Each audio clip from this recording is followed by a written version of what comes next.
Tapos na ako. Asikasuhin ko na lang yung isda na iihawin. Kumpleto na ba to? Lalagyan sa loob ng kamatis, no? Ay, tapos ka na ba dyan sa niluluto mo? Bakit ganyan naman itsura niyan? Ang sabi ko yung hindi malata, di ba? Ano ba naman yan?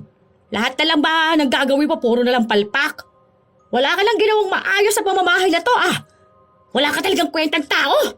Nakakagigil ka. Ihilamos to kaya sa'yo yan kahit bagong luto. Ano pa naman yan? Napakamalas ko naman talaga magkaroon ng asawang gaya mo. Walang pakinabang. Ayan, nakikita ng mga anak mo na wala kang kwenta. Kaya kayong mga hinayupak din kayo, ha?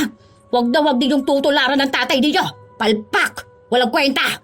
O sige, ayusin ko na lang ulit. Akala ko ganito yung gusto mo eh. Manahimik ka! Dahilan ka pa. Nakakaya ka talaga kahit kailan. Ikaw yung dahilan eh, kaya hindi ako makaharap sa ibang tao eh. Paano ko sasabihin na malas ako sa asawa dahil walang kwenta? Ay, nakakagalit talaga. Buwisit ka! Marami ang nagsasabi na walang perpektong pagsasama.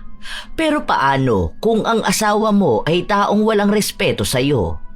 Ganun ang buhay ni Rambo sa kanyang asawa.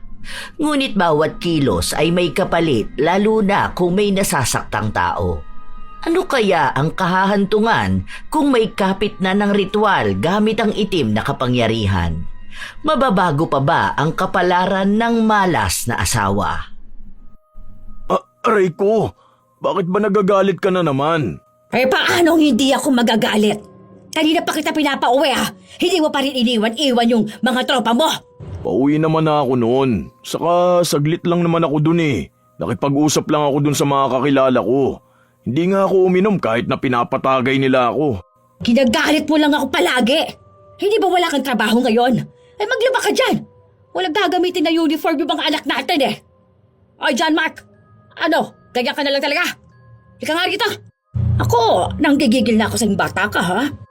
At ikaw rin ha, Juliana. Bakit hindi ka pa naglilinis sa kusina? Mga animal talaga kayo? Manang-mana kayo sa tatay ninyo. Hay, buwisit! Umaga pa lang pero hindi na mapahinga ang kanilang mga tenga. Ganon sila sa araw-araw. Kung sa trabaho kahit na paano ay may pahinga, sa galit at sa bunganga ni Lani, hindi sila napapahinga. Mula sa asawa hanggang sa mga anak nito, wala siyang ibang ginawa kundi ang magdaldal. Palagi na lang siyang nagagalit kahit na wala namang ginagawa ang kanyang asawa. 2 dekada na silang mag-asawa at may 4 na silang mga anak. Tanging si Rambo lang ang nagtatrabaho at bumubuhay sa kanila. Habang si Lani, lagi lang nasa bahay o kaya ay nasa labas nakikipagtsismisan sa kanyang mga kumare.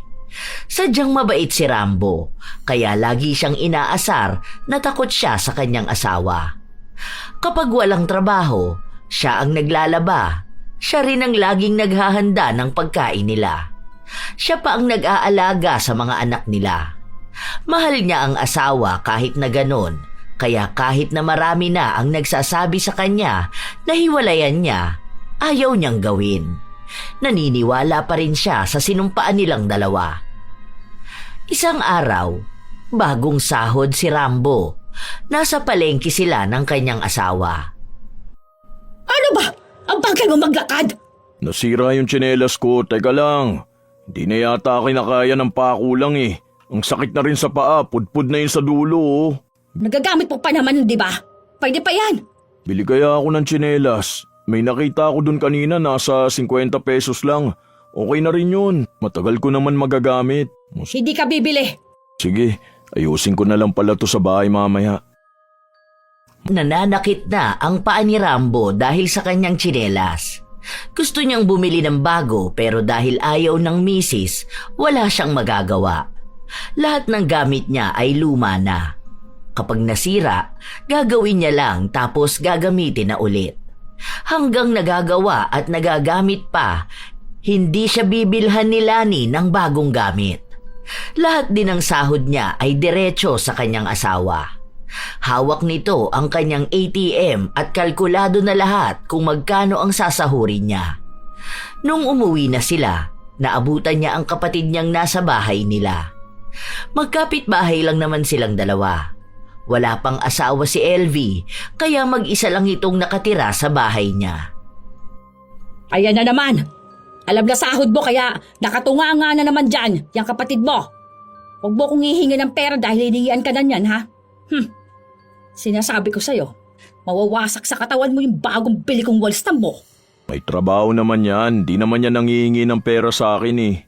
Siguraduhin mo lang. Hindi magkasundo ang maghipag, kaya hindi sila nagpapansin ng dalawa.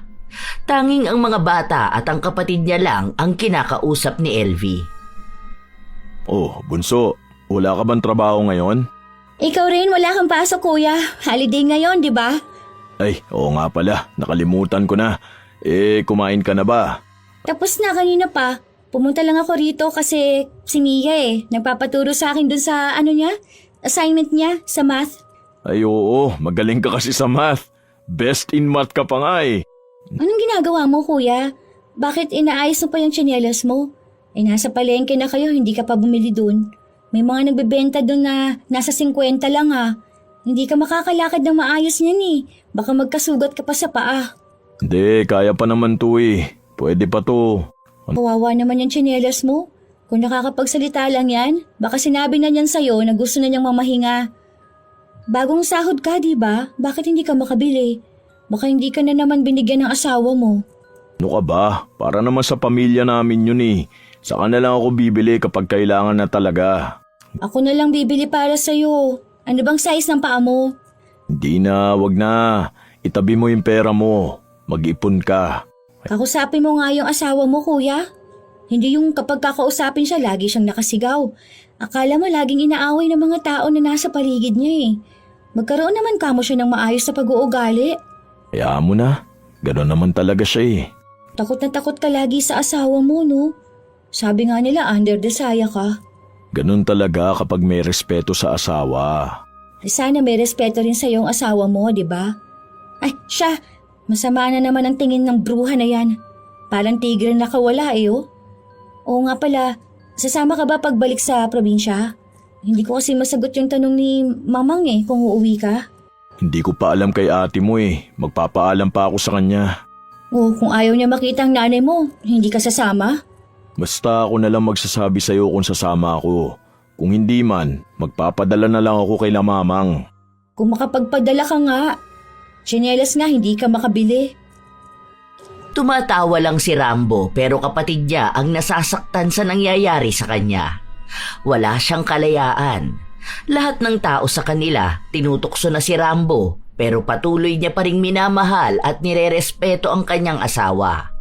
Hanggang sa isang araw, habang nagluluto si Rambo ng kanilang agahan, malakas siyang binatukan ni Lani. Aray ko! Bakit? Ano na namang ginawa ko? Munti ka nang matapon tong niluluto ko. Ano? Yung higaan mo? Hindi mo malang pala yung pinalitan ng sapin? Sabi ko kagabi palitan mo, di ba? Nakalimutan ko na. Pagod na kasi ako kagabi. Tapos inasikaso ko pa yung mga bata pagkatapos kumain.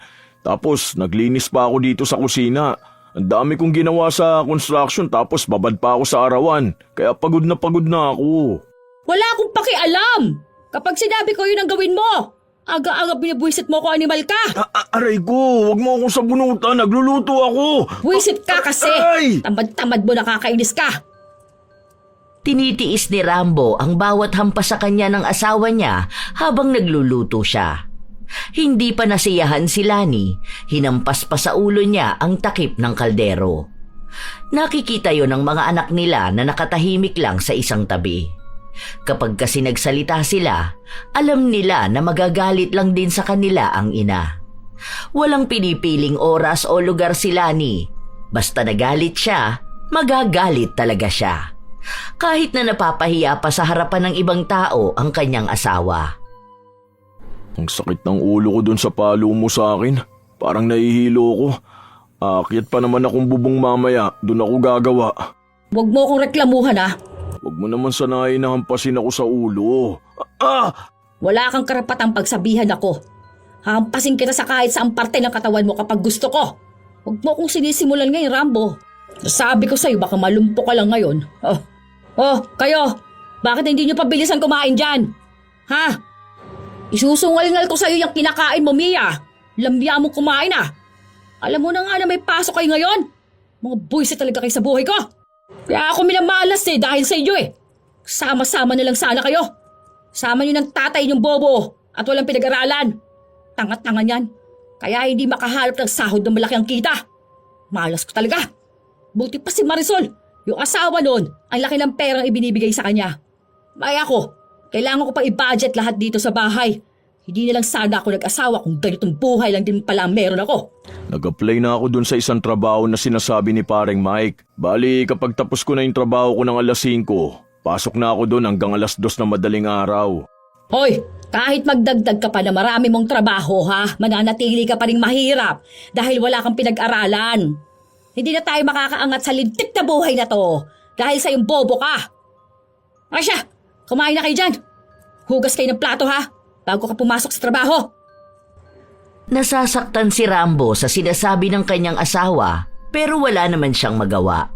Nakakahiya pa ito, lalo pat sa harapan pa ng kanilang mga anak siya pinapahiya ng asawa.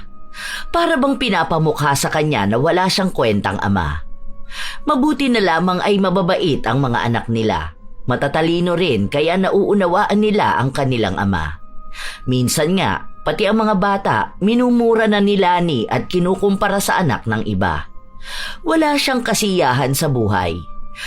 Gusto niyang maging buhay niya rin ang buhay ng iba. Samantalang ang buhay at pamilya na kinaiinggitan niya, maayos at mabait ang ina. Yun nga ang pinag-aawayan nila ni LV, lalo na at sinasabi sa kanya ng hipag na nagsisimula ang ayos sa bahay kung maayos ang asawang babae. Sa lagay nila, si Rambo ang maayos, pero si Lani ang naninira ng kaligayahan at katahimikan sa loob ng kanilang pamamahay. Hindi naman pwede tong ganito kasi guguho talaga to kapag konting sagi lang dito. Gawin mo na lang. Isa pa, babatukan na kita dyan. Kasi... aray! Oo na! Naiinis ako sa'yo. Bakit kayo tumataliwas ka na sa mga sinasabi ko ha? Sige nga, sige nga. Sa bahay na to, ako ang boss ninyong lahat. Ako yung masusunod. Kung ano ang sabihin ko, yun lang ang gagawin ninyo. Hindi kayo pwedeng magdesisyon nang wala akong sinasabi, ha? Lahat dapat dito akong masusunod. Oo na, sorry na. Kasi sa trabaho ko, hindi naman ginagawa yung ganyan dahil nga kapag nasanggihan, guguho. Ayan na nga. Sabi ko na nga ba eh. Ang tanga mo talaga kahit kailan eh. Hindi mo ginagamit yung utak mo. Sa bagay wala ka naman kasing utak na gagamitin. Bobo ka kasi. Ano ba yan? Buti pa yung asawa ng iba dyan magaling sa bahay. Kaya maaga akong tumatanda dahil sa'yo. Sana talaga hindi na lang ikaw ang naging asawa ko. Tanga! Aray ko! Tanga ka! Ayusin ko na lang. Alam nga naman ako mag-aayos, di ba? Ano? Wala kang silbi dito sa bahay? Kaya walang asensang buhay natin dahil sa'yo eh. Wala kang pakinabang. Wala kang ibang alam gawin. Sanay ka na maging mahirap na lang. Buwisit na buhay naman talaga to. Ayusin mo na yan. Maglalaba ka pa. Aalis ako, di ba? Sinabi ko na sa'yo noong nakaraan na pupunta ako sa binyag ng anak ni Pareng Jun. Hindi ka pupunta doon. Anong gagawin mo doon ha? Dagdag gastos lang yon. Para may pakinabang ka naman sa buhay namin, maglaba ka. Huwag ka lalabas ha. Matutulog ako dahil inaantok ako. Kailangan ko ng pahinga sa buwisit na buhay na to.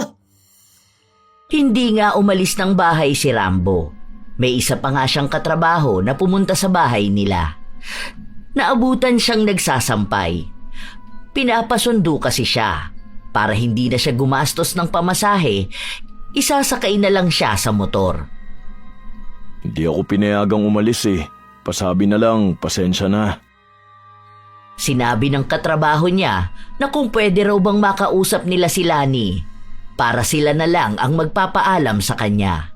Pero hindi na niya ito pinayagan dahil nga baka magsisigaw na naman sa galit ang kanyang asawa. Ilang araw pa ang lumipas, lagi na lang siyang umuuwi na pagod. 2:00 ng umaga na siya umuuwi dahil nga may isa pa siyang trabaho.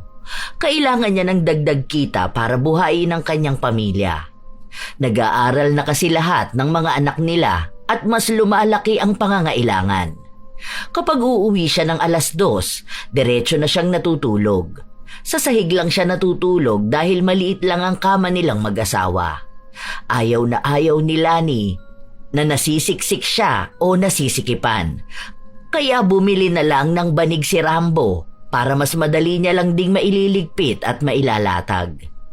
5:00 na ng umaga noong nagising siya dahil sa sipa ni Lani. O ano? Sarap tulog mo dyan, ha? Anong oras na? Alam mo na nga na may pasok ang mga bata, di ba? Sandali lang naman, inaantok pa ako eh. Ah, ganon. Ay, sige. O, itong sipa akong gigising sa'yo. Inapak-apakan ni Lani ang mukha ng kanyang asawa para lang mapilitan itong bumangon. Kahit na nakakaramdam ng pagod at hilo si Rambo, bumangon pa rin siya para asikasuhin ang mga bata. Habang si Lani naman ay bumalik sa pagkakatulog. 8:00 pa dapat ang pasok ni Rambo sa una niyang trabaho, pero kailangan niyang gumising ng maaga para sa mga anak nila. Ilang araw pa ang lumipas, sasapit na ang kaarawan ng kanilang bunso. Gusto ko sa pool tayo nun, ha? Mag-rent na lang tayo ng cottage. Mga magkano kaya yun? Huwag ka nga magsalita dyan. Hindi ko hinihingi yung opinion mo. Para alam ko lang kasi iimbitahan ko rin sana yung mga katrabaho ko. Sinabi ko ba na pwede mo silang imbitahan? Pasensya na.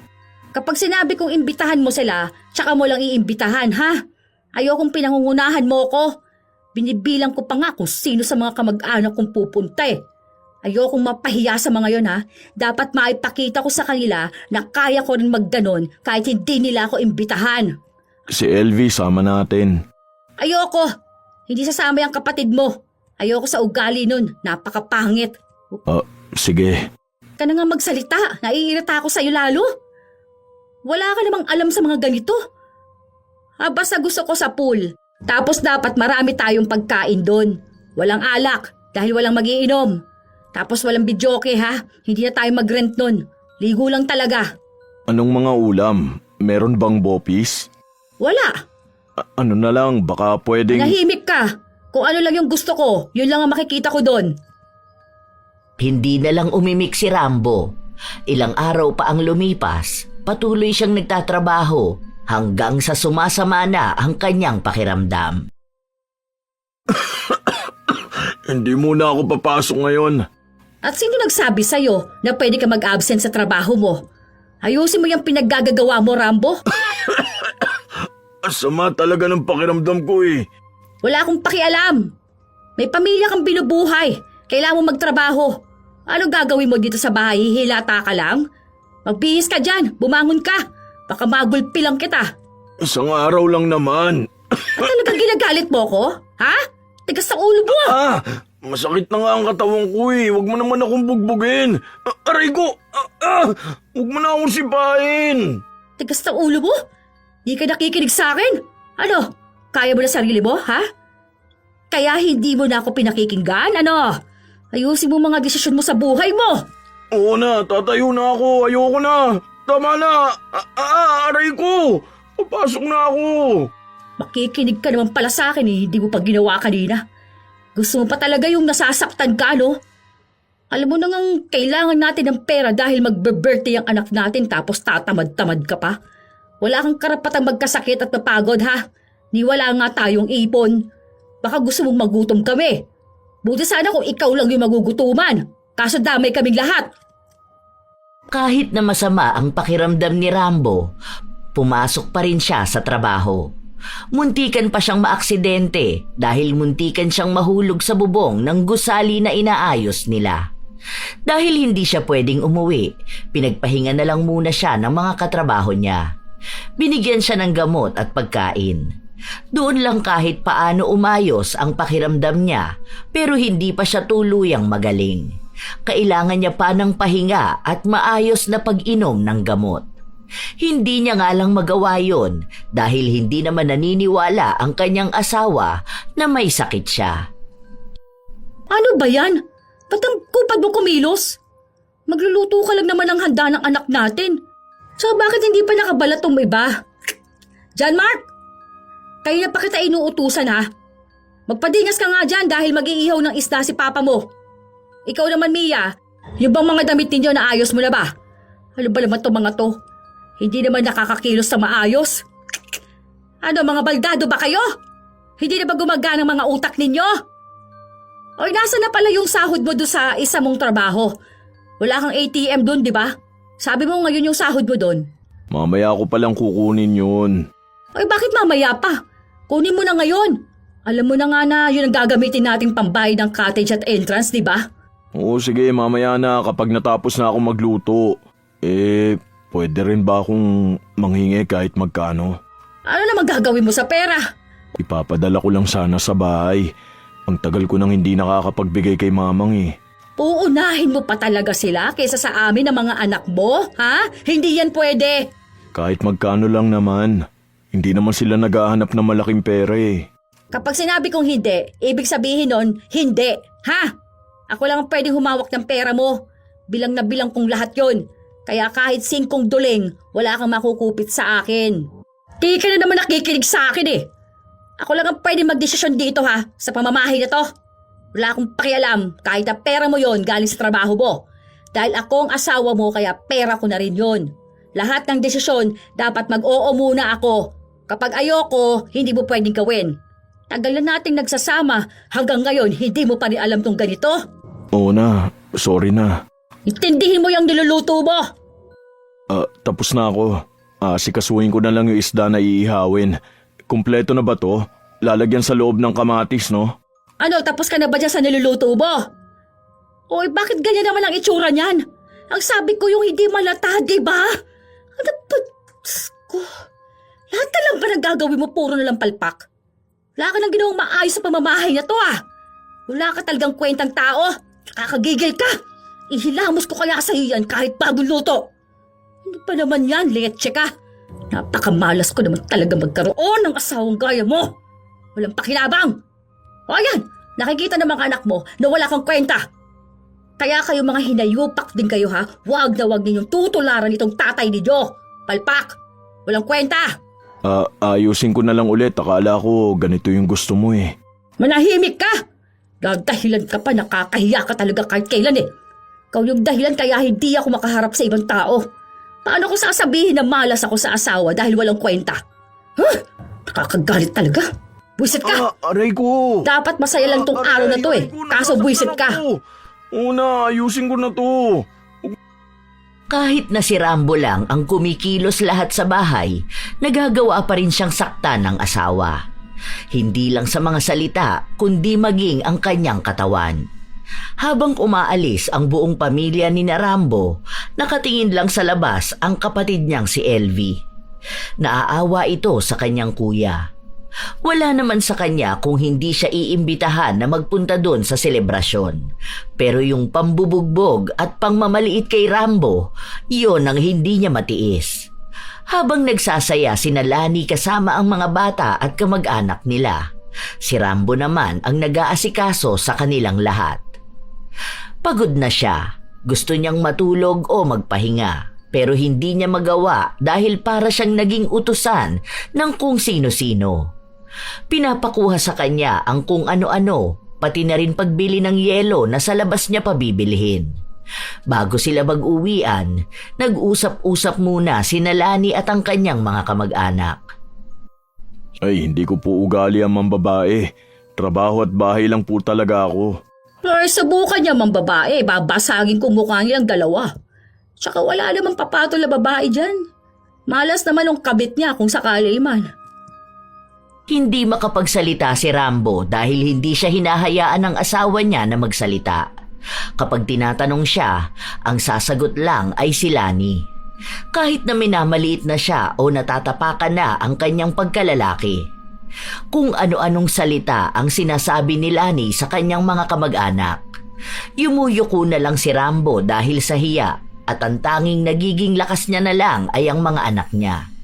Sa tuwing gumagawa ng hindi maganda sa kanya ang asawa, lagi siyang nilalapitan ng kanyang mga anak para ipaalala sa kanya na mahal siya ng mga ito. Lagi ring sinasabi sa kanya na swerte sila na siya ang naging ama nila. Kaya mas lalo niyang pinag-iigihan na bigyan ng magandang buhay ang kanyang mga anak. Kasama na rin ang kagustuhan niyang makapagtapos sila ng pag-aaral para daw walang ibang tao na bababa ang tingin sa kanila. Ilang araw pa ang lumipas, walang pasok sa trabaho si Rambo. Naglalaba siya sa labas ng bahay nila nung lumapit sa kanya ang kapatid. May pasaka na naman, kuya. Hayaan mo na, pasalang naman to eh. Gagaling din to. Dapat hindi ka pumapayag na ganyan-ganyanin ka lang ng asawa mo eh. Sa halip na nagpapahinga ka ngayon, ikaw pa yung naglalaba. Ano bang gusto ng asawa mo? May tagabigay na siya ng pera, tapos may taga-silbi pa siya?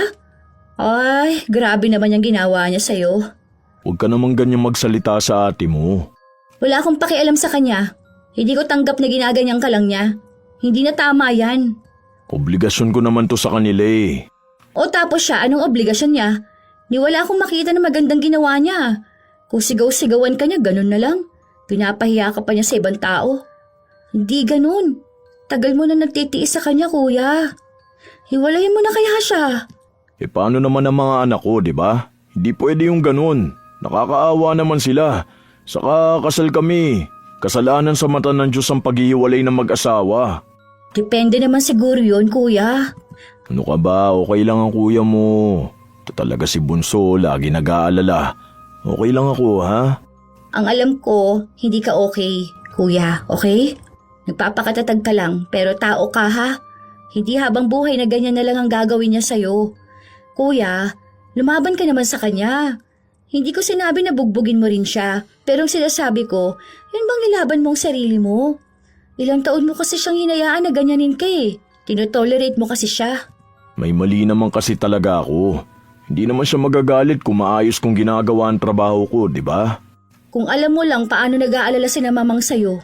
Pasensya na ka mo kung hindi ako nakakapagpadala ng pera sa kanila, ha? Hayaan mo, kapag kaya ko naman na, magpapadala ako ron.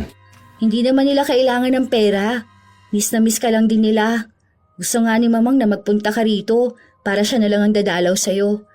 Sabi ko sa susunod na lang para dito sila sa bahay tumuloy. Alam ko naman na ayaw ng asawa mo dyan sa bahay ninyo. Sabihan mo ko kung kailan pupunta rito si na mamang, ha? Miss na rin sila ng mga apo nila eh. Ang mahal naman kasi ng pamasahe papunta sa probinsya. Dadaling ko sana ang pamilya ko. Akala mo naman papayag ang asawa mong gumastos ka, di ba? Ni ayaw ko nga niyang bigyan ng pera. Lahat gusto niya, kontrolado niya. Naiinis na talaga ako sa kanya, kuya, sa totoo lang. Kaunti na lang talaga makakatikim na sa akin yan. Pagpasensyaan mo na lang, LV. Hindi ako kasing pasensyoso mo, kuya, ha? Kapag alam kong mali siya, ipaglalaban kong mali siya. Hindi pwedeng siya ang boss. Hindi totoong boss sa pamilya. Wala nga siyang may pagmalaki, no? Ano ba siya dyan sa pamilya niyo? Para naging paanakan lang siya? Di naman niya naging magulang. Hindi naman naging asawa at ina. Huwag ka magsalita ng ganyan. Magsasalita ako hanggat gusto ko. Hindi niya ako pwedeng pagbawalan tulad ng pagbabawal niya sa'yo na magsalita. Hindi ka kasi lumalaban eh, kaya akala niya nakakatakot siya. Yari talaga sa akin ang bruha na yan eh. Kaya hindi sila magkasundo ng hipag dahil ganun magsalita si LV. Magkasing tapang silang dalawa. Pinapatigil na nga ni LV ang kanyang kuya na maglaba dahil oras naman na dapat ng pahinga, pero ayaw ni Rambo. Pagagalitan daw siya ng asawa kapag hindi niya naisampay ang mga damit habang may init pa ng araw. Noong hapon na, nasa loob na si Rambo habang naglilikom naman ng mga damit. Maya-maya pa, nakita ni LV na binato ng kaldero ang kanyang kuya na tumama pa sa ulo nito. Di ka pa nagsaing? Anong oras na? Mamaya uuwi na yung mga bata. Alam mo na nga na kapag uwi ng mga yun magugutom sila eh. Tapos initin mo yung ulam ha? Sige, teka lang kapag natapos ako dito. Hoy, ikaw Lani. At ano namang ginagawa mo rito babae ka? Ano? Hihingi ka na naman ng pera sa kuya mo? Ang kapal naman talaga ng mukha mo, no? Yung kuya ko na nagpapalamon sa'yo, pero anong ginagawa mo? Minamaltrato mo pa siya. Huwag ka na makialam, Bunso. Hindi kuya, hindi pwede yung ganyan eh. Binabato ka ng kaldero? Bakit? Baldado ba yung asawa mo kaya hindi niya alam kung paano magluto? Isang araw na nga lang pahinga mo, kailangan ikaw pa rin ang kikilo sa lahat? Hoy! Pamilya namin to kaya wala kang pakialam dito ha? Ako lang ang dapat susundin ng kuya mo dahil ako ang asawa niya. Tigilan mong panghihimasok sa buhay ng iba. Bilisan mo na nga dyan, Rambo! Ayokong kukupad-kupad ka dyan. Kahit na away-awayin ni LV ang hipag, wala naman siyang magiging laban dahil pinipigilan naman siya ng kanyang kuya na makipagtalo kay Lani. Walang ibang nagawa ang dalaga kundi ang manggigil. Dinig na dinig niya rin kahit nasa labas siya kung paanong mura-murahin ni Lani si Rambo. Pinagsasalitaan niya ito ng masasakit na para bang wala talagang kwenta si Rambo. Ilang araw pa ang lumipas na ganun lang sila. Kapag nagsasalita si Lani, hindi ko kontra ang asawa. Hanggang sa isang araw, sinabi ni LV na bibisita ang kanilang mga magulang. Kaya kinausap ni Rambo ang asawa. Uuwi kasi sina mamang dito. Pero doon naman siya kina LV. Kung okay lang ba sana na pwedeng lumabas tayo kasama ng mga bata. Kahit yung ligo lang ng dagat dyan sa tawiran. Libre lang naman yun eh. Kahit luto tayo ng ulam tapos magbaon ng kanin. O bakit kailan ba yan? Sa susunod na araw. O sige. Okay lang sa'yo? O sige, sasabihan ko na si LV. Ito pala yung sahod ko dun sa isa kong trabaho. Saka kung okay lang na bigyan mo ko kahit na 500, bibili lang ako ng ibibigay kina mamang. Saka na kapag nandito na sila. Akala ni Rambo ay pumayag na ang kanyang asawa kaya tuwang-tuwa siyang ibinalita sa kanyang kapatid na lalabas sila. Wala namang bayad sa liliguan nila kaya ang sabi ni LV, magdadala na lang siya ng pagkain. Alam niya raw kasi na hindi sila bibigyan ni Lani. Madamot kasi ito pagdating sa kanila at ayaw din naman ni LV na umaasa sa bigay ng iba. Kahit na pera naman ang kanyang kuya ang gagamitin nila. Ilang araw pa ang lumipas hanggang sa dumating na ang mga magulang ni Rambo. Ang una nilang nilapitan ay ang mga apo nila na masasaya rin dahil makakasama na ulit sila. May tawanan at may mga dala silang pasalubong, mga pagkain na galing sa probinsya. Habang nasa sala sila, ang mag-asawa naman ay nasa kusina. Ano? Kailan aalis ang mga magulang mo? Kararating lang nila eh. Hindi naman sila dito matutulog. Eh bakit kasi nagdedesisyon kayo na magpabisita yung mga magulang ninyo? Di ba sinabi ko naman sa'yo? Wala kang sinabi sa akin. Ang sabi mo pa nga nalalabas tayo, na okay lang sa'yo yun. Tapos sabi mo bibigyan mo rin ako ng 500 para bumili ng ibibigay ko kina mamang. Nababaliw ka na ba, Rambo? Wala akong sinasabing ganyan. Hindi ko alam na bukod sa tanga ka, nag-iimbento ka pa ng mga sinasabi. Hindi ako nag-iimbento, sinabi mo talaga yun. Wala akong sinabi. Eh bakit naman kita bibigyan ng pera? Kailangan ng mga anak mo ng pera. Hindi naman ako pumayag sa desisyon mong bumisita yung mga matatanda na yan, ha? Tigilan mo ako, Rambo, ha? Hindi mo na naman kinukuha ang desisyon ko muna, ha? Pasalamat ka, andyan ang magulang mo. Kung wala sila, nakatikim ka sa akin. Kapal lang mukha mo na magdesisyon ng wala akong sinasabi. Anong maliligo dyan sa tapat? Kahit na libre yun, gastos naman yung pagkain. Huwag mong idadahilan sa akin na kanin at ulam lang. Binabudget natin yon. Hindi pwede may mga kung sinong timawa na makikikain sa atin. Huwag ka naman magsalita ng ganyan sa mga magulang ko. Wala akong pakialam na mga magulang mo sila. Huwag kang sumagot-sagot sa akin, baka sumabog ang nguso mo. Sinasabi ko sa'yo. Hindi kumibo si Rambo. Sobrang sama ng kanyang loob dahil minsan na nga lang niya makita ang mga magulang. Ganun pa ang mangyayari na para bang kailangan na niyang paalisin agad ang mga yon. Lalaki siya, hindi niya kayang umiyak pero mukhang dama ng kapatid niyang malungkot siya. Kaya ito na lang ang sumasalo sa kanya. Pinakiusapan na lang niya ang asawa na makisama kahit na isang araw lang. Pero wala pang isang oras na nasa dagat sila, wala na agad sa mood si Lani. Lagi na siyang iritable kapag kinakausap siya. Hindi niya rin sinasagot ang mga tanong sa kanya. Sa halip ay nakaupo lang siya sa isang gilid. Pinapadama niya na wala siyang pakialam sa kanyang mga biyenan. Ilang araw pa ang lumipas, umalis na rin ang mga magulang ni Rambo. Masaya ang mga bata, kaya yun na lang din ang kanyang iniisip.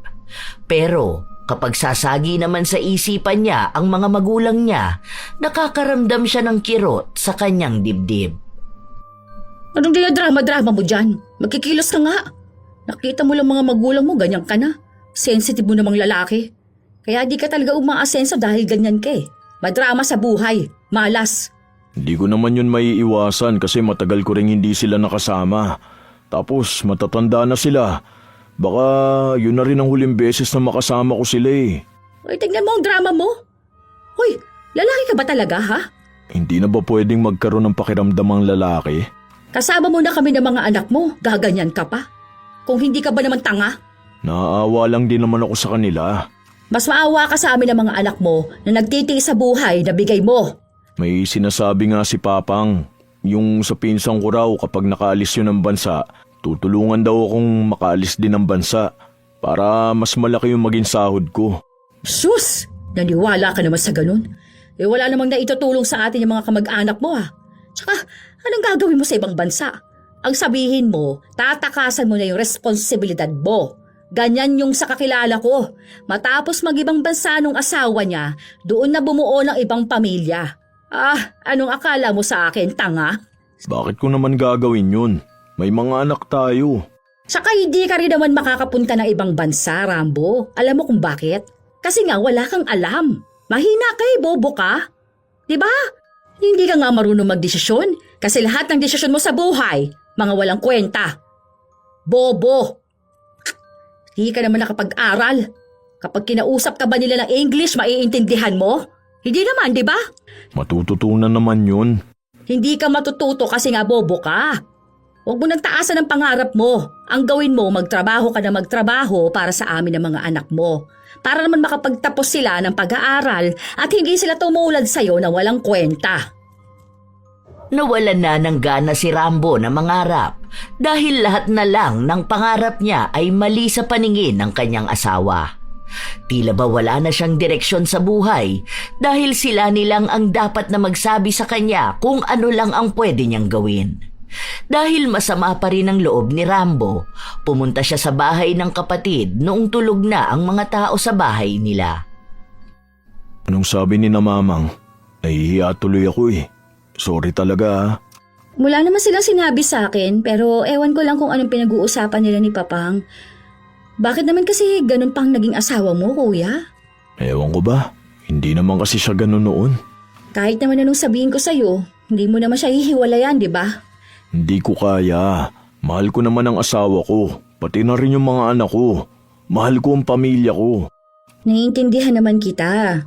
Minsan talaga nahihirapang makipaghiwalay sa asawa nila dahil sa mga anak nila. Alam ko naman na hindi ganun kadali makipaghiwalay sa asawa. Pero sana naman, kung talagang sobra na ang ginagawa ng asawa mo, itigil mo na kuya. Talagang naaawa na ako sa'yo. Kasi natatapakan ang pagkalalaki mo eh. Ang bait mo. Sobrang bait mo. Hindi mo pinapabayaan ang pamilya mo. Hindi ka naman gaya ng ibang asawa na hindi minamahal yung pamilya nila.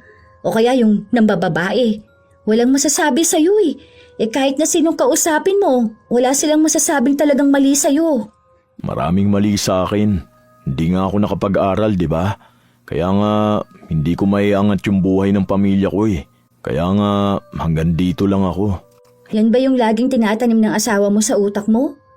Hindi ikaw ang may mali, kuya. Hindi dahil sa hindi ka nakapag-aral, kundi dahil mali ang naging asawa mo. Ang babait ng mga anak mo, sila mismo yung nagsusumbong sa akin. Alam mo ba na umiiyak si Mia kada magkukwento siya sa akin? Kasi pati sila apektado sa hindi maabot na standard ng asawa mo. Sabihan niya ba naman yung anak mo na bobo at walang mararating sa buhay dahil lang sa hindi nakakuha ng top sa klase? Hindi na matinong utak ng asawa mo. Wala rin naman siyang pinag-aralan, di ba? Natapos niya ba ang high school? O hindi naman? Matalino ba siya? Ni hindi nga niya maturuan ang mga anak niyo? Wala rin siyang kwenta kung wala ka. Hindi ko na alam kung anong gagawin ko. Siguro kuya ngayon, gamitin mo naman ang utak mo. Alamin mo kung hanggang saan lang dapat ang asawa mo. Hindi pwedeng dahil kasal kayo o asawa mo siya, gagawin na niya sa'yo ang ganyan. Huwag kang papayag na kayanin ka lang. Kahit naman anong payo ang sabihin ni Elvie sa kanyang kapatid, mas pipiliin pa rin itong manatili sa kanyang asawa kahit na sobrang higpit nito.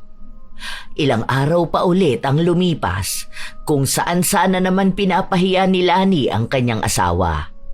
Isang beses pa nung namamalengke sila. Nakalimutan pala nating bumili ng atay na manok. Bumili ka nga doon. Hintayin na lang kita rito. Ilang kilo? 2 kilo mo na. Bili ka na rin pala ng sibuyas. May madadaanan ka naman dyan. Bilisan mo ha. Alam mo namang ayokong naghihintay ako ng matagal ha. Nagmamadali pang bumili si Rambo. Nakabalik naman agad siya. Pero may sobra sa binili niya. Ano yan? May nakita ako nagbebenta ng rambutan. Bumili na ako. Ang tagal ko nang hindi nakakakain nito eh. Sino nagsabi sa'yo na pwede kang bumili niyan? Huwag mo naman akong sigawan. Nakita ko lang kasi ito eh. Tapos ang mura lang kaya bumili na ako. Alam mo naman na paborito ko to, di ba? Saka para din naman sa bahay ito. Lalo na yung mga bata, ito rin yung gusto nila. Wala naman ako sinabi na bumili ka niyan, di ba? Wala akong pakialam kahit gusto mo pa yan. Alam mo na nga na nagtitipid tayo sa pera kung ano-ano pang pinagkakagastosan mo. Wala ka bang makakain sa bahay para bumili ka pa niyan? Ibalik mo nga yan. Kaso nakain ko na yung iba eh. Nakakahiya namang ibalik. Ibabalik mo yan, ipapalunok ko yan sa'yo lahat ngayon. Sasabay kong ipapakain sa'yo pati yung balat. Sinasabi ko sa'yo ha. Pauwi niya tayo at lahat-lahat kumastos ka pa. Tanga ka talaga. Iba yung inuutos ko sa'yo, tapos iba naman yung binili mo. Bobo ka talaga. Hindi ka nakakaintindi. Sa uli mo yan. Natakot si Rambo sa mga pagbabanta sa kanya ng asawa. Kaya wala na siyang ibang nagawa kundi ang sundin ang utos nito. Kahit na nakakahiyang ibalik kung ano ang binili niya, lalo na at may nakain na siya. Katulad ng inaasahan, nagalit din kay Rambo ang pinagbilhan niya. Mabuti na lang at ibinalik sa kanya ang pera. Pero napahiya na rin siya. Ang iba kasi ron ay mga kakilala niya. Hanggang sa makauwi sila ng kanilang bahay ay inaaway siya ng kanyang asawa. Paulit-ulit na sinasabi sa kanya ang ginawa niya. Tama na, sinauli ko na nga eh. Nakakahiya na eh oh. Kanina pa ako sa palengke pinagtitinginan ng mga tao. Huwag mo akong sabihang tumigil sa pagsasalita ha. Wala kang karapatan. Magsasalita ako hanggat gusto ko. Kung di ka naman sana gumagawa ng ikagagalit ko, hindi naman sana ako ganito, di ba? Di mo kasi iniintindi kung ano sinasabi ko, kaya nagagalit ako. Kung sana inaayos mong lahat ng mga kilos mo, hindi naman ako ganito. Huwag ka kasing tanga. Sige, magsalita ka pa. Dudugo yung nguso mo. Pinapalala mo pa yung problema natin eh. Hindi na nagsalita si Rambo dahil ayaw niyang lumala ang problema. Kilala niya rin ang misis. Hindi talaga ito titigil sa pagsasalita. Hindi rin ito tatanggap ng kahit na anong reklamo, lalo na kung magmumula sa kanya.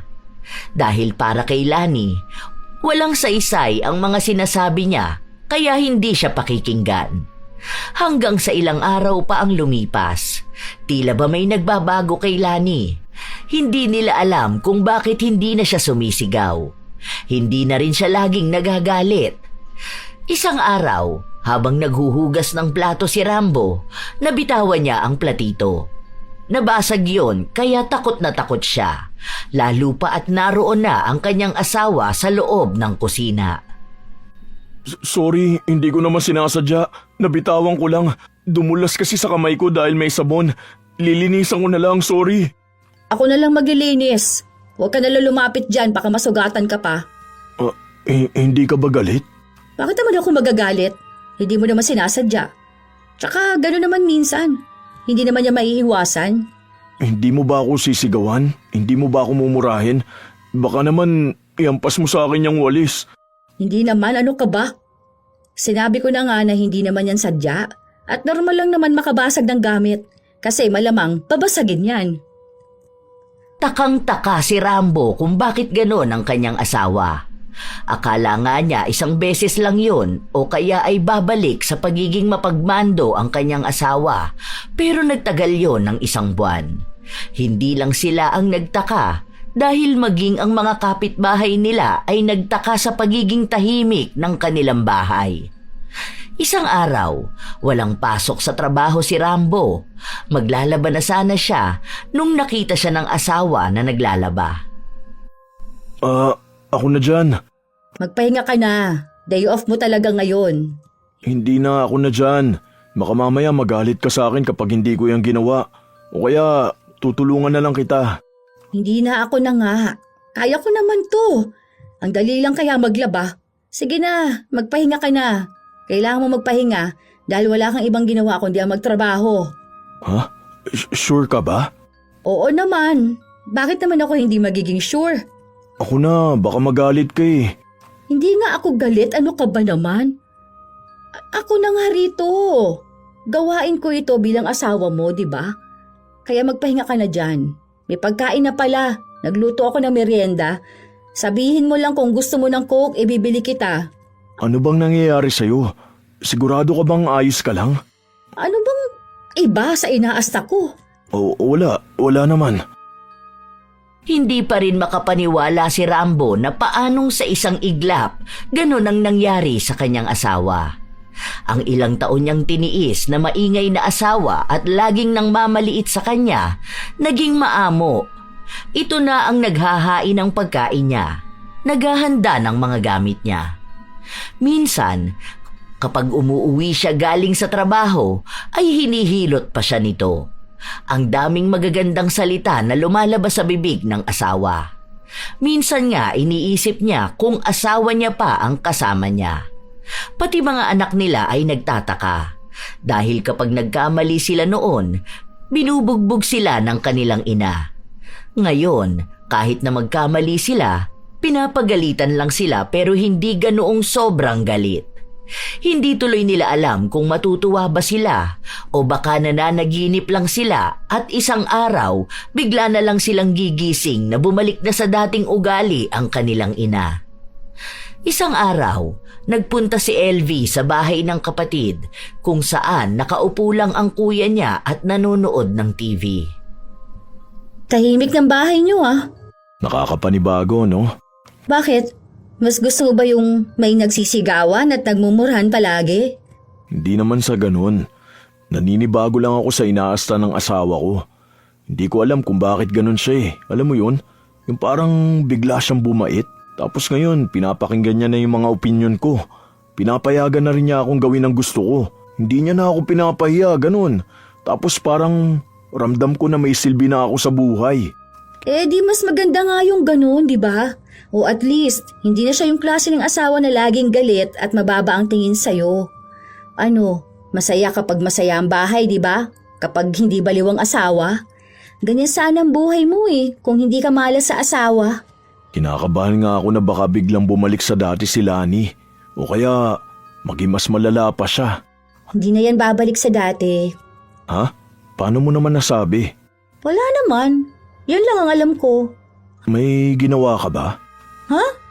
Wala ah. Ano naman gagawin ko? Ano nga? Bigla ko lang naisip ngayon lang.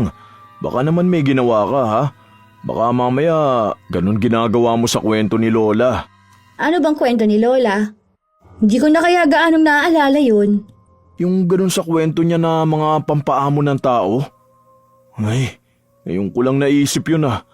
Kaya pala biglang nagbago si Lani. Kasi nakakapagtaka eh. Hindi talaga ganun kadali magbago ang isang tao. Anong ginawa mo, LV? Oh, okay naman ang ginawa ko, di ba? Wala namang masama doon. Naiinis na kasi ako eh. Lagi ka na lang niyang sinasaktan. Naawa na ako sa'yo, no? Ang bait mo na nga. Tapos, ganun pa yung mararanasan mo sa asawa mo? Ay, sinabi ko na nga ba eh. Nagpagawa ka pa talaga ng ritual? Kanino ka lumapit? Kay Auntie Rose. Pero ano, sabi ko, huwag niya sasabihin kay na mamang. Oh, di ba takot ka rin sa paggalit ni na mamang? Kasi naman, bakit naman lumalapit ka sa mga ganyang klase ng ritual? Alam mo namang masama yun eh. Hindi naman siguro yun masama kung magiging maganda naman ang resulta, di ba?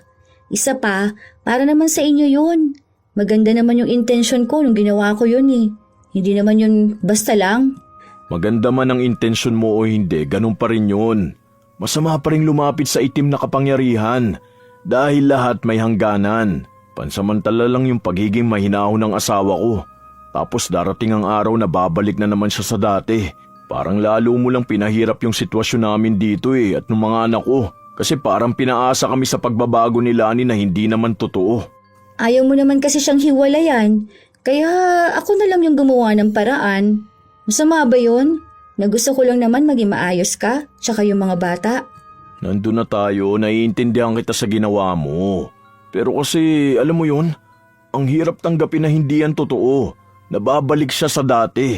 Sana hinayaan mo na lang ako sa desisyon ko na ganito, di ba? Sige, sorry na. Hindi ko na uulitin. Sorry na talaga. Pero sana naman kuya, magpakalalaki ka naman. Hindi yung lagi kang nagpapaapi sa sarili mong asawa, sa sarili mo pang pamamahay, sa harapan pa ng mga anak mo. Isipin mo ang trauma nun sa mga bata. Iisipin nila, paano kung inapi sila ng ibang tao o saan sila tatakbo kung tao na dapat tatakbuhan nila yung tao pa na hindi rin kayang ipaglaban ng sarili. Ipakita mo sa mga anak mo na may ama sila. Hindi isang ama na laging pinapahiya. Yung ama na alam nilang kaya silang ipagtanggol kahit pa sa sarili nilang ina. Sa totoo lang, ang mga salitang sinasabi ni Elvie ay mga bagay na matagal nang iniisip ni Rambo. Ilang araw pa ang lumipas, mabait pa rin si Lani, pero hindi yun tinatanggap ni Rambo dahil alam niyang isang araw babalik ang tunay na ugali ng kanyang asawa. Oh, tara na, kain na tayo.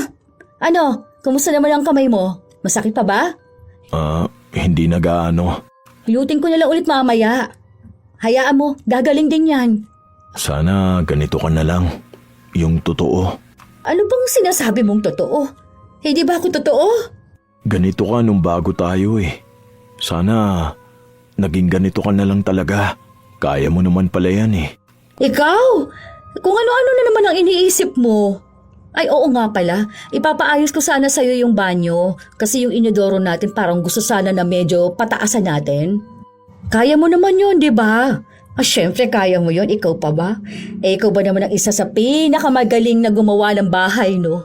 Nakaka-proud nga dahil tong bahay natin, ikaw lang ang gumawa. Kaya lagi kong sinasabi sa kanila na sobrang swerte ko sa asawa. Magpalit din kaya tayo ng pintura, no? Ano ba sa tingin mo? Anong gusto mong kulay? Kulay ng bahay? Ako ang papipiliin mo? Oo naman. Bakit ba lagi ka nagtataka dyan? Malamang ikaw ang asawa ko. Malaki rin ang ambag mo sa pagdedesisyon dito sa bahay natin, ano? Kailangan din yung opinion mo. Ikaw ang haligi ng tahanan, di ba? Ikaw ba? Anong gusto mong kulay? Ikaw nga yung tinatanong ko, di ba? Kaya ikaw ang magdesisyon. Sa'yo ko na inaasa yon dahil alam ko kaya mo magdesisyon pagdating sa mga ganyang bagay. May tiwala ako sa'yo. Sige na, mga anak, kumain na kayo. May binili pala akong mangga ha. May nagbebenta kasi kanina mga bata naglalako. Ay naisip ko na masarap yun isama sa pagkain natin. Hinog yun. Tinikman ko kanina ang tamis. Ay, Mia. Naku, congrats pala ha. Taas ng grades mo. Okay lang yan kahit na wala ka sa top. Basta ang mahalaga nag-aaral ka na mabuti. Hindi naman makikita sa pag-aaral ang pag-asenso mo sa buhay dahil malalaman mo pa rin ang totoong hamon at laban sa buhay kapag ikaw na ang kumikita ng pera mo. O basta kahit anong mangyari, proud na proud ako sa inyo mga anak ko. Proud kami ng papa nyo.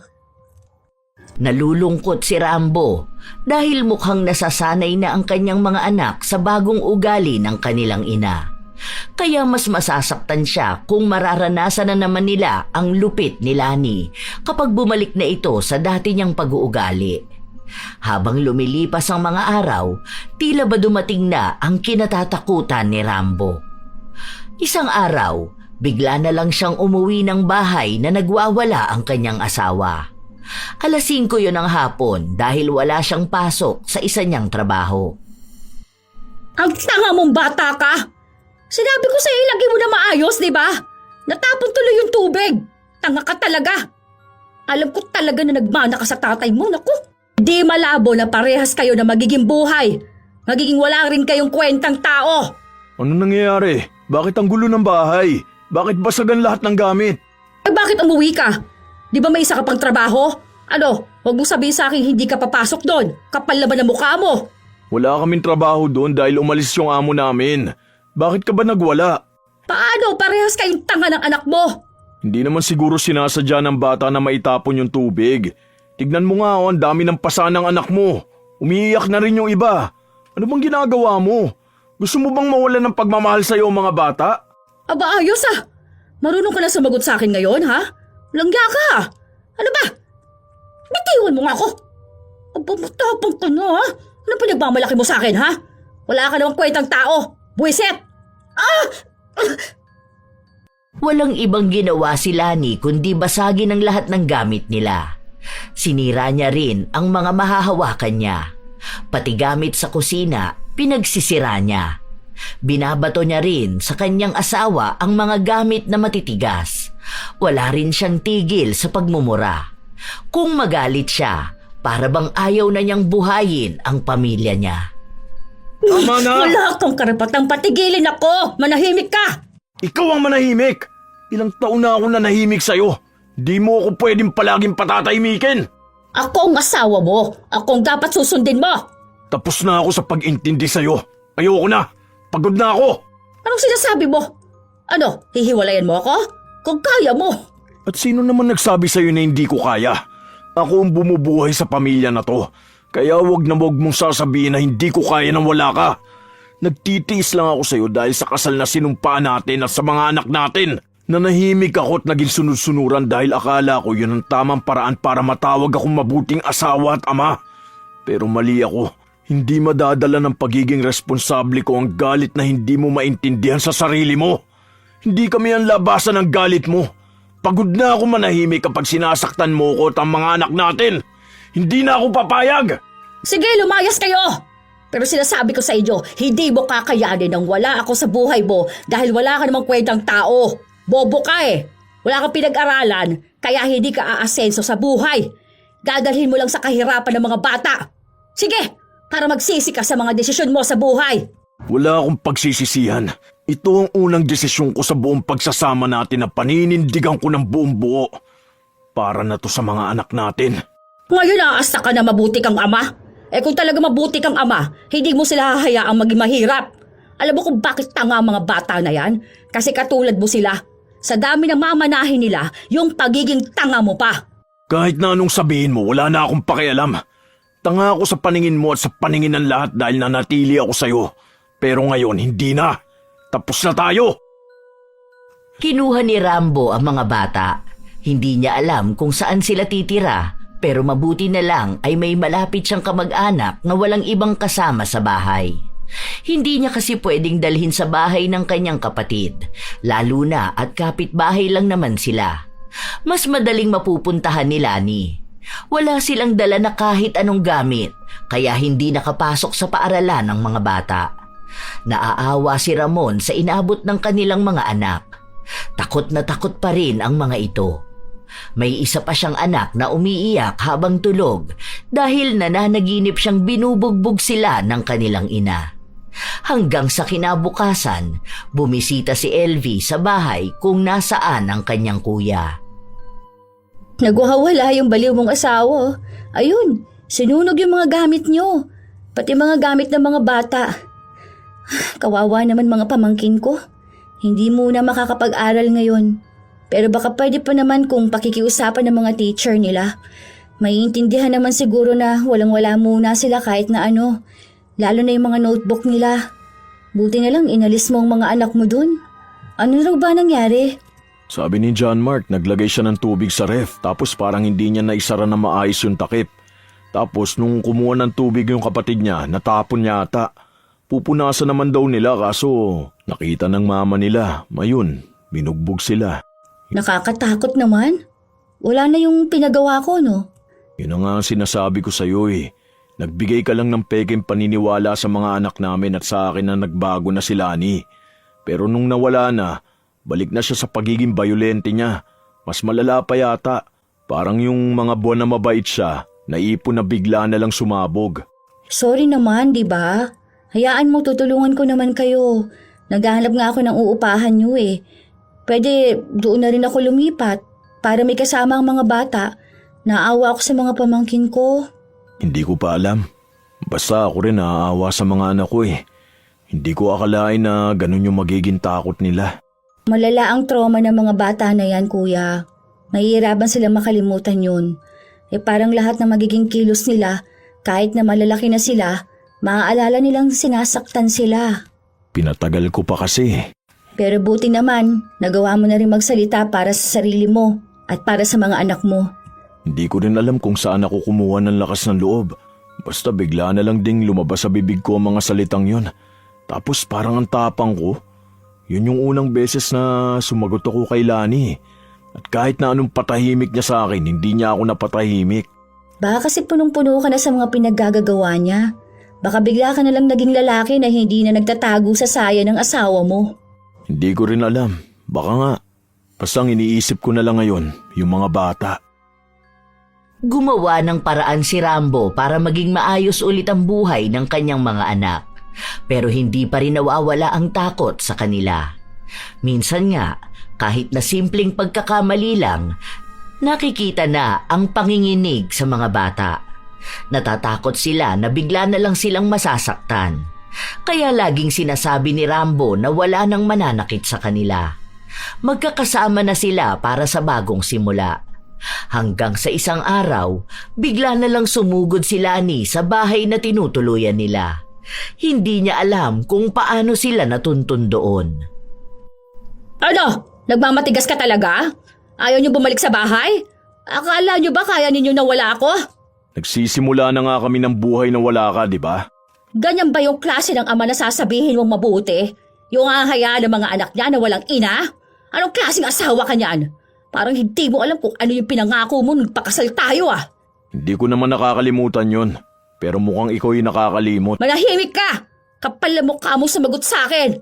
Oo, dahil may boses din ako. Hindi mo ako pwedeng patahimikin. Wow, ibang klase ka na. Ano pinagmamalaki mo sa akin? Wala ka namang kwentang tao. Tingin mo ba magiging masaya kayo ng mga bata na wala ako? Hindi nyo yun magagawa. Saka nagagalit lang naman ako dahil sa kagagawan nyo rin naman. Kung sinusunod nyo lang ang lahat ng gusto ko, di ba? Sinusunod naman lahat, di ba? Ikaw yung walang kasiyahan. Pagod na akong lagi maging pipi. Pagod na akong walang boses at yung iyo lagi ang dapat na pakinggan. Lagi na lang akong walang ginawang tama para sa'yo. Dahil wala ka naman talagang ginawang tama. Ano bang akala mong ginagawa mo? Yung magtrabaho na mababang sahod? Sa bagay, mababang ugi ka naman talaga ng tao kasi. Di wala kang ibang alam gawin, di ba? Wala kang ang utak. Mahina kang tao eh. Mahina kang lalaki. Hindi mo na ako madadaan sa pagbaba sa sarili ko. Bahala ka na lang sa buhay mo. Maghanap ka na lang ng lalaking mamahalin ka ng higit sa pagmamahal ko. Humanap ka ng taong mas mataas sa akin. Yung maaabot ang standards mo. Kasi ako, tapos na akong tanungin lagi ang halaga ko. Napagtanto ko na hindi ako mababa. Hindi totoo na wala akong kwenta. Yun lang yung gusto mo maramdaman ko para isipin kong hindi ako mabubuhay kapag wala ka. Pero ang totoo, ikaw ang hindi mabubuhay nang wala ako. Mahal kita, pero nakakapagod ka na. Akala ko kaya kong magtiis basta may pagmamahal pa. Pero ang nagsasakripisyo rito yung mga bata. Ayokong lumaki sila sa pamilyang walang katahimikan. Ayokong matakot sila na magkamali, na dapat parte naman ng buhay. Ayokong matulad sila sa aking duwag at lagi mababa ang tingin sa sarili. Dapat tayong mga magulang nila ang nagtataas sa kanila ang tumatanggap. Pero itong pagsasama pa natin ang nagiging dahilan para masira sila. Kaya para sa mga anak ko, magsasalita ako, lalaban ako, magiging matapang ako. Buong pusong ipinaglaban ni Rambo ang kanyang mga anak. Hindi siya nakipagbalikan kay Lani. Mahal na mahal niya ang asawa niya pero napagtanto niyang hindi lahat ng nagmamahal ay dapat na nananatili. Kahit na masakit, kailangan niyang bumitaw. Dahil sa pagkakataon na ito, hindi na lang sarili niya ang iniisip niya, kundi ang kapakanan ng kanyang mga anak. Nagtungo ang mag-aama sa probinsya, kung saan doon na nag-aral ang kanyang mga anak. Ang kapatid niya naman, bihira lang makauwi dahil sa trabaho niya. Hindi naman siya pwedeng sumunod agad sa kanila dahil wala pa siyang nakikitang maayos na trabaho sa probinsya nila. Hindi gaya ni Rambo na pwede siyang mangisda o gumawa ng kahit anong trabaho dahil lahat naman kaya niya at lahat gagawin niya para sa mga anak. Isang araw, pag-uwi ni Rambo galing sa pangingisda, naabutan niyang nasa bahay ang kanyang kapatid. Uy, ayos ah. Dami atang isda na huli ngayon ah. Oo, marami. Mag-uwi ka ng daing na pusit. Meron kaming gawa. Bukas ko pa yung makukuha eh. Sige, yan ang gusto mo. Nagdala pala ako ng mga gamit ng mga bata. Malapit na ang pasukan nila, di ba? Ay nako, gumastos ka na naman. May pera na nga ako pambili ng gamit nila. Pupunta pa lang kami ng bayan para bumili ng bag nila. Meron na akong binili para sa kanila. Ayun oh, tuwan-tuwa nga ang mga bata. Salamat ah. May balita pala ako tungkol dun sa dati mong asawa. Kahit hindi ka na magbalita tungkol sa kanya, hindi ko na rin naman siya iniisip ngayon eh. Nakakaawa na nga siya ngayon. Pero siguro, karma na rin niya yun. Bakit? Ano bang nangyari sa kanya? Bushes! Tignan mo. Gusto mo rin pala malaman eh. Malamang, sinabi mo na eh. May bago yung kinakasama. Doon pa rin sila sa dati ninyong bahay. Ewan ko ha, bago lang sila. Siguro mga 5 months pa lang silang dalawa. Kawawa siya doon sa bago niyang asawa, kuya. Kung anong binait mo, yun namang ikinagaspang ng ugali nun. Dati siya yung nagsasalita sa'yo, di ba? O ngayon, siya na yung hindi makapagsalita. Sobrang tamad pa nung lalaki. Aba, siya yung nagtatrabaho at bumubuhay doon, no? Nasa bakery siya ngayon na mamasukan. Adik pa ata yung lalaki na yun. Paano? Parang lubog yung pisngi. Mabisyo pa, sugarol. As in, lahat asa lang sa dati mong asawa. Tapos kung ano-ano pang sinasabi tungkol sa kanya.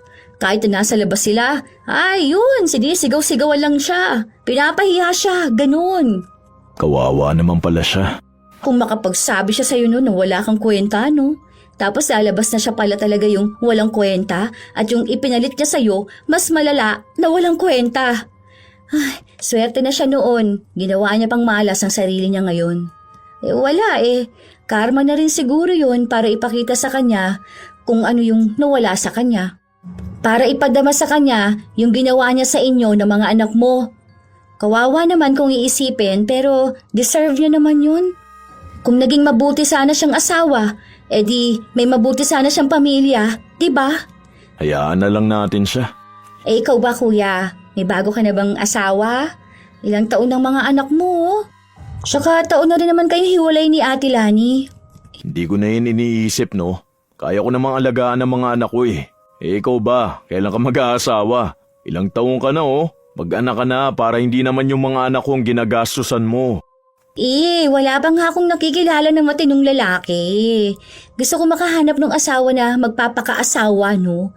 Hindi yung ilang taon lang magbabago ng ugali. Gusto ko yung talagang magiging mabuting ama rin sa magiging anak namin. Kahit na hindi mayaman sa pera, basta mayaman sa pagmamahal at sa pangarap. Basta maging mabuting asawa ka rin ha. Dahil minsan, naghahanap tayo ng mabuting asawa habang tayo mismo ang hindi mabuti. Di ko naman susuntukin ng asawa ko, no? Depende na lang kung maglolo ko siya. Tanggal talaga lahat ng ngipin niya.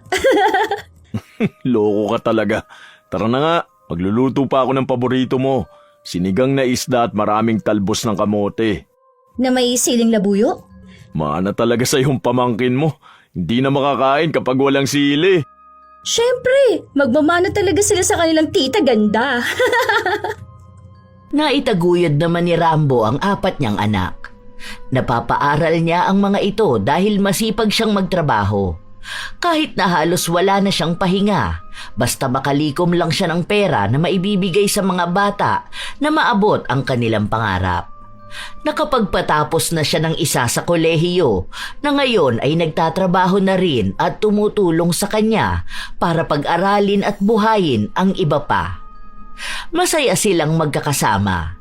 Hindi na nagkaroon pa ng asawa si Rambo dahil kahit na ilang taon na silang hiwalay ng asawa, nakatali pa rin siya sa sinumpaan nilang dalawa. Ipinangako niya rin na si Lani pa rin ang babaeng mamahalin niya hanggang sa kamatayan. Mahal na mahal niya pa rin ang asawa. Kaya kahit hindi nakikita ng iba, ay nagdurusa siya sa pangungulila sa asawa. Pero kahit na ganon, hindi pa rin niya naisipan na balikan ito. Sapat na sa kanyang mahal niya ito kahit hindi sila magkasama. Hindi mo talaga masasabi kung paano malalaman ang malas at swerte sa pag-aasawa. Minsan, may mga pagkakataon na sinusubukan samahan. Sa kakulangan, sa pagod, sa galit at sa mga problemang hindi inaasahan. Bahagi yon ng pagsasama. Ngunit may hangganan ang lahat ng pagsubok. Hindi dapat kasama sa pagmamahalan ang pagdududa sa sariling kakayahan ng kapareha. Ang pag-aasawa ay hindi lugar kung saan unti-unting winawasak ang kumpiyansa ng isa. Hindi rin ito dapat nagiging dahilan para iparamdam sa asawa na siya ay walang silbi, walang boses at walang halaga. Ang tunay na pagmamahal ay hindi nananakit, hindi sa pisikal at lalong hindi sa salita. Sapagkat sa oras na ang pananakit ay naging normal, sa sigaw, mura, pangmamaliit at pananakot, unti-unti nang nawawala ang respeto. At kapag nawala ang respeto, hindi na yon pagmamahal kundi kapangyarihan na lang ang nangingibabaw. Ang pagsasama ay dapat may balanse. May karapatan ang bawat isa na marinig, igalang at pahalagahan. Ang pagmamahal ay hindi dapat ipaglaban sa pamamagitan ng pagtitiis sa abuso. Hindi malas ang mag-asawa dahil sa kahirapan o kakulangan. Nagiging malas lamang ang isang pagsasama kapag pinili ng isa ang manakit at ng isa naman ay patuloy na magpatawad kahit wala ng pagbabago. Ang tunay na swerte sa pag-aasawa ay hindi nasusukat sa tagal ng pagsasama, kundi sa kapayapaang nararamdaman sa loob ng tahanan. Shout out sa ilan sa mga masusugid na tagapakinig ng mga istorya ni Lola Telang. Hazmen de la Cruz, Alom Doday, Jepoy Batli, Wilfred de la Cruz at Marijen Regino, Tara Dabi, Hasmin Vicente, Ami Bag, Nanette Carson, Reggie Feliciano from Laguna, Ann Likit from Nueva Ecija, Carol Silorio, Nika Morowaca, Sani Colina, Melody Rupa, Dominica Escarmosa, Aurelia Go, Graham Channel, Gili, Cristila Magdadaro, Hazel Fiesta, Sydney Crosswind, Lance MBB, Francisco Neng, Ann Anyosa, Lani Capile, Dina La Victoria, Delia Catu from Alabang. Shout out din sa lahat ng mga bayaning OFW sa iba't ibang sulok ng mundo. Ito ang inyong Lola Telang at maraming salamat sa walang sawa ninyong pakikinig araw-araw mga apo.